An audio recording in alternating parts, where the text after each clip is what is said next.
जरा एक एक कमेंट कश्मीर पे यहाँ से भी ले लीजिए, क्या ऑप्शन है इम्तियाज गुल साहब? पाकिस्तान के पास कोई ऑप्शन नहीं है, कोई ऑप्शन P5 मतलब जो 5 बड़े मुस्तकिल ममालिक हैं सिक्योरिटी काउंसिल के, 4 इंडिया की जेब में हैं, चारों के साथ बड़े बड़े वो डील अरबों डॉलर के वो सौदे कर रहे हैं, पैसे हैं, इंडिया उनको पैसे दे रहा है, वहाँ से असला ले रहा है, वो क्यों बोलेंगे? मुझे खुद इस्लामाबाद में बैठ के गैर मुल्की सफ़ीरों ने कहा है कि जी हम क्या बात करें, हमने 2 अरब डॉलर का भी डील किया है, 3 अरब डॉलर का 2 साल पहले किया था, लिहाजा हम क्या बात कर सकते हैं। तो हमें थोड़ा सा ये सोचना पड़ेगा कि हमारे अपने मुल्क के अंदर जो कश्मीर है ना, हमें उसको बचाना चाहिए। जो कश्मीर बने हुए हैं मुख्तलिफ इलाके, हमें उन पे तरफ तवज्जो देनी चाहिए, इंटरनली हमें खुद को मजबूत बनाना चाहिए।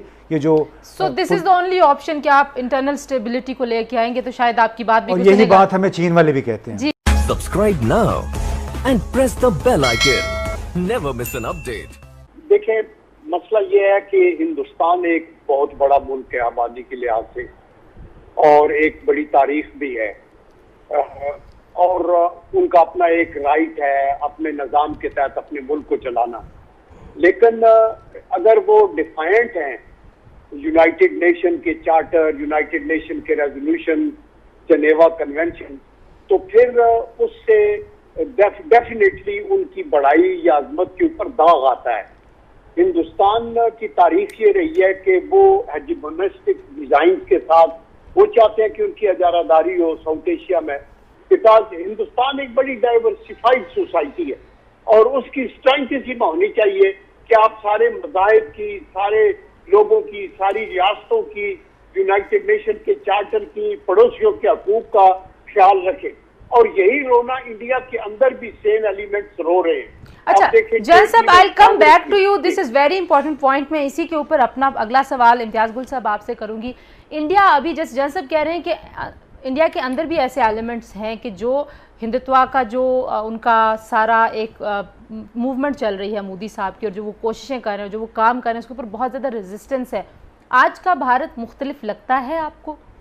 नहीं, देखिए रेजिस्टेंस बिल्कुल है, यानी उसके मुज़ाहमत करने वाले, लेकिन हमें ये भी हकीकत माननी चाहिए कि वो मुज़ाहमती क़ुव्वतें, वो लिबरल इंडियंस जो हैं वो निस्बतन अक़लियत में हैं, और अगर अक़लियत में ना होते तो ये बीजेपी की सरबराही में जो कोalition है उनको 2/3 अक्सरियत ना मिलती गुज़िश्ता साल के इंतखाबात में।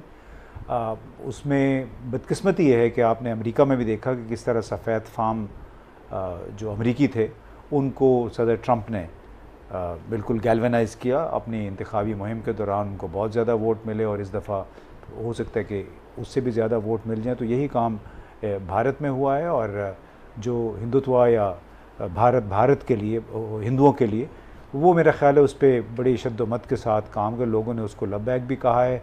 इसी वजह से चाहे वहाँ पे मुसलमान हैं, चाहे ईसाई हैं, चाहे सिख हैं, वो ख़ुद को थोड़ा सा मार्जिनलाइज समझते हैं, बल्कि मुसलमानों के साथ तो बहुत ज़्यादतियाँ हो रही हैं। लेकिन उनका ये ख्याल है कि जो बीजेपी और आरएसएस के लोग हैं कि अगर हमने अपनी, और एक वो बाकायदा प्लान के तहत चल रहे हैं, उसमें किसी को कोई शक नहीं होना चाहिए। जो अपना उनका इंतखाबी मंशूर था उसमें उन्होंने कश्मीर के हवाले से इन इक़दामात का वादा पहले से किया हुआ था, और उस पर वो धीरे धीरे आहिस्ता आहिस्ता अमल किए चले जा रहे हैं। लिहाजा मौजूदा हालात में आइंदा 2-3 बरस तक हमें इस पर कोई बहुत ज़्यादा उम्मीद नहीं रखनी चाहिए। हम भले बहुत शोर मचाते रहें कि वो अपने लिए उन्होंने मसाइल खड़े किए हैं, लेकिन हमें याद रखना चाहिए कि आज तक किसी एक मुल्क ने बाकायदा तौर पे 5 अगस्त 2019 के इक़दामात की मज़म्मत नहीं की है, उसकी वापसी का तकाज़ा नहीं किया है।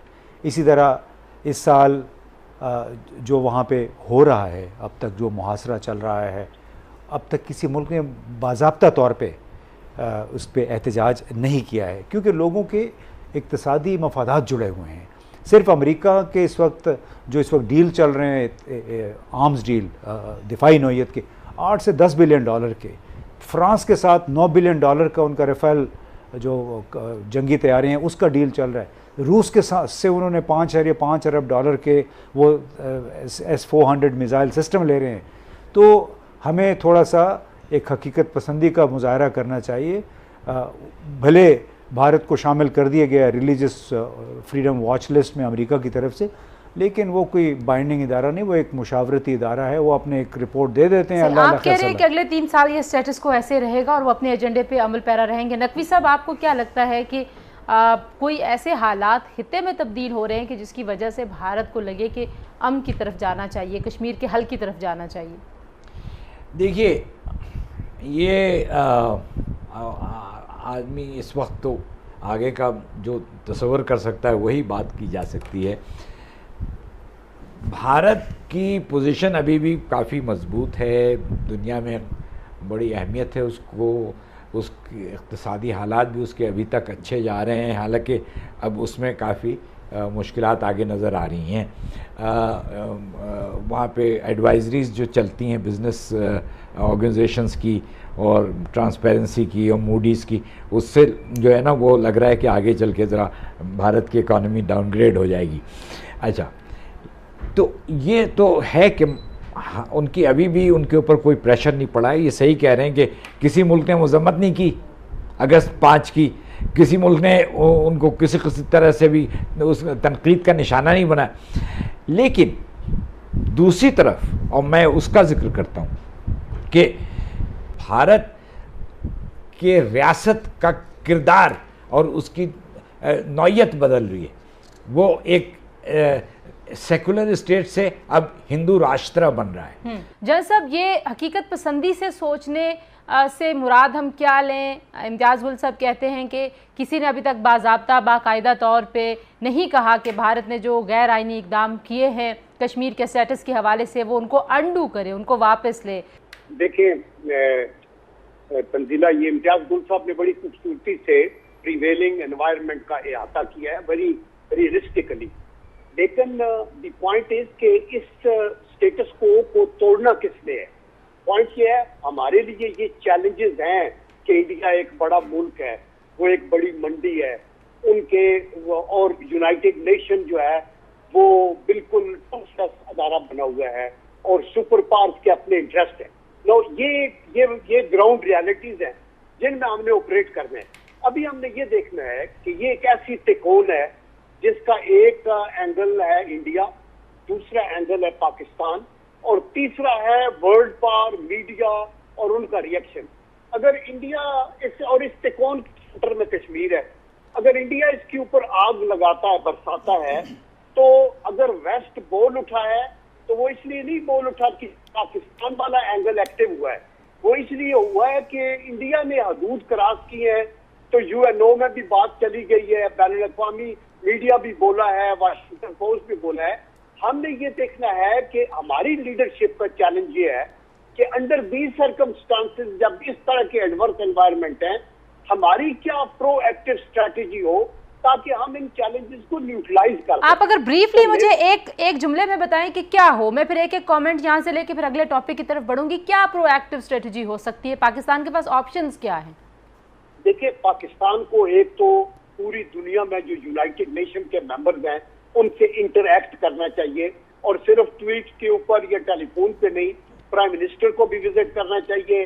आपके डेलीगेशंस भी, पार्लियामेंटेरियंस के भी जाएं, आपके डिप्लोमेट्स के भी जाएं, आप कश्मीर डेस्क बनाएं, आप मीडिया के अंदर एक आपकी बड़ी प्रोएक्टिव एक पॉलिसी होनी चाहिए। आप यूनाइटेड नेशन के अंदर अपने फ्रेंड सिर्फ P5 कंट्रीज के पीछे ना फिरे, जो अफ्रीका में, साउथ अमेरिका के अंदर, आपके साउथ ईस्ट एशिया में जो मेंबर्स हैं, जो यूएन के मेंबर्स हैं, उनके साथ आप अपना केस लीड करें ताकि कल तक अगर आप उधर जाएं तो आपके कोई वोटर हो, को आपके सपोर्टर हो वहां के। ठीक है, आप कह रहे हैं कि सपोर्ट आगे भी सही। जरा एक कमेंट कश्मीर पे यहाँ से भी ले लीजिए, क्या ऑप्शन है इम्तियाज गुल साहब? पाकिस्तान के पास कोई ऑप्शन नहीं है, कोई ऑप्शन P5 मतलब जो 5 बड़े मुस्तकिल ममालिक हैं सिक्योरिटी काउंसिल के, 4 इंडिया की जेब में है, चारों के साथ बड़े बड़े वो डील अरबों डॉलर के वो सौदे कर रहे हैं। और ये जो एक नोशन है कि चूँकि न्यूयॉर्क टाइम्स में, वाशिंगटन पोस्ट, बड़े बड़े अखबारात में ये कैंपेन चल रही है भारत के ख़िलाफ़। देखिए, अखबारात, मीडिया जो है वो जियो पॉलिटिक्स से जुड़ी हुई पॉलिसियाँ तब्दील नहीं करता। वो शोर मचाएंगे लेकिन उनकी वजह से रियासत की खारजा पॉलिसी और रियासत की जो सिक्योरिटी पॉलिसी है वो तब्दील नहीं होती। न्यूयॉर्क टाइम्स, वाशिंगटन पोस्ट ने बहुत शोर मचाया ट्रंप के अफ़गानिस्तान से इनखला के ख़िलाफ़। बहुत आर्टिकल छपे हैं उसके, और बहुत सारी रिसर्च रिपोर्ट्स आई हैं उसमें।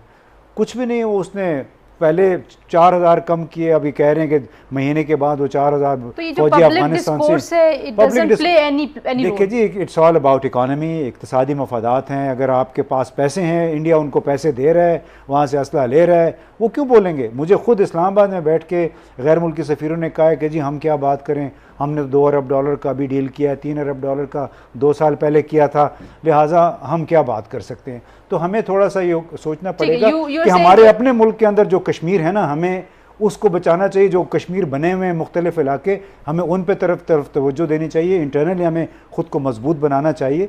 ये जो so this is the only option कि आप इंटरनल स्टेबिलिटी को लेके आएंगे तो शायद आपकी बात भी और कुछ यही सुनेगा। बात हमें चीन वाले भी कहते हैं।